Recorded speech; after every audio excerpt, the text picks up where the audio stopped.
Okay, so now we're going to play around with a few other options with Final Cut Pro. And the first thing I want to share with you is if you actually click on this little down arrow, you can see the different types of tools that we can use. And a lot of these I went through with our keyboard commands. However, each one of these kind of has a little different option to it, and I think it's important to understand that. So if we go ahead, A is our select, okay? So this is kind of our default, and it's our little mouse here, okay? So A is for arrow. That's what we want to stand for the most part when we're doing our edits. Now, again, there's always, exceptions to this, so let's just keep moving forward. T is trim, okay? So if I want to trim clips, okay, if I click on this clip, you'll see that I can click and drag back and forth. Now, here are some important numbers to know.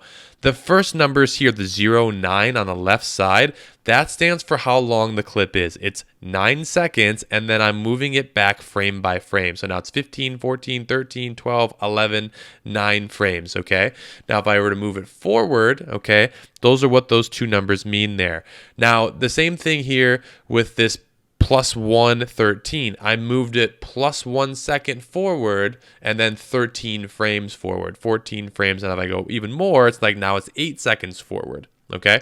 So this is the trim, and this allows you to trim back and forth.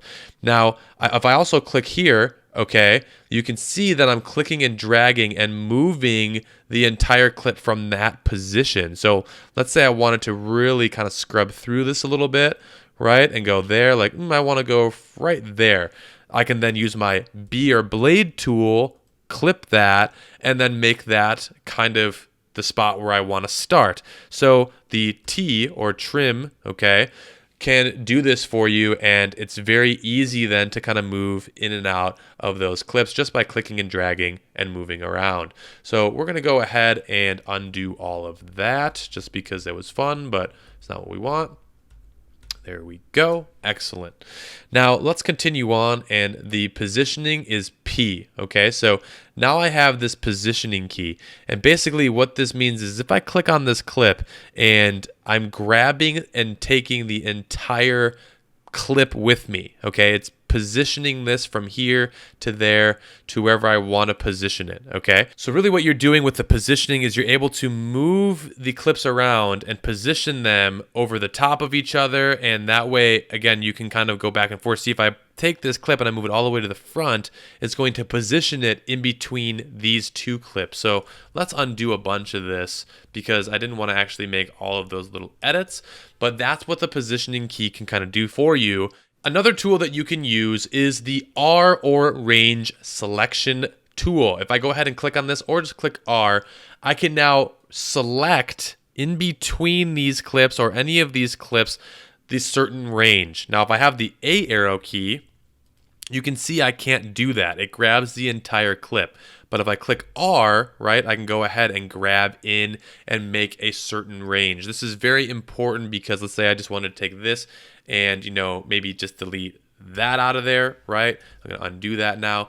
But that can be super helpful compared to making the A key and then maybe doing a blade and trying to blade it and then A and delete it. I can just go ahead, and I know I'm moving pretty quick here. But if I click the R key for my range, I can then just grab that little bit and then click and delete it without having to blade twice and do that. The next thing that is important, and I've shown you a little bit earlier, is the blade tool. This is where you can click the letter B and then just make these little chop edits. And if you don't click any of the other keys like an A, you'll just continue to make these chops, and that might not be good if you're trying to like move these around or to delete these. Remember to click that A key so then you can begin working with these or any of the other tools. Let's go ahead and remove all those little blade incisions that I just made to get us back to where we want to go. Now let's continue on with some of the more tools here, the Z zoom tool and the H, the hand tool. So the hand here, okay, you can click and grab and actually move the timeline kind of up and down there as you're seeing.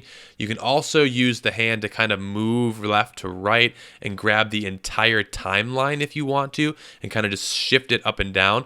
This is why I would use the hand tool, and that's really all you can do with it.